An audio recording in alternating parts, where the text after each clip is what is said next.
इस hair style को बनाने के लिए सबसे पहले हमने बालों की पोनी बनाई। पोनी पर हमने क्लेचर अटैच किया। फिर बालों को हमने दो भागों में डिवाइडेशन किया।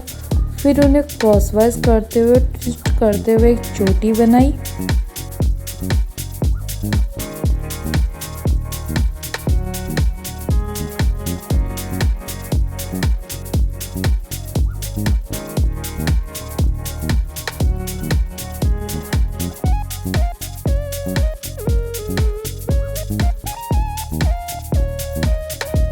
चोटी को हमने क्लेचर के चारों तरफ राउंड राउंड किया।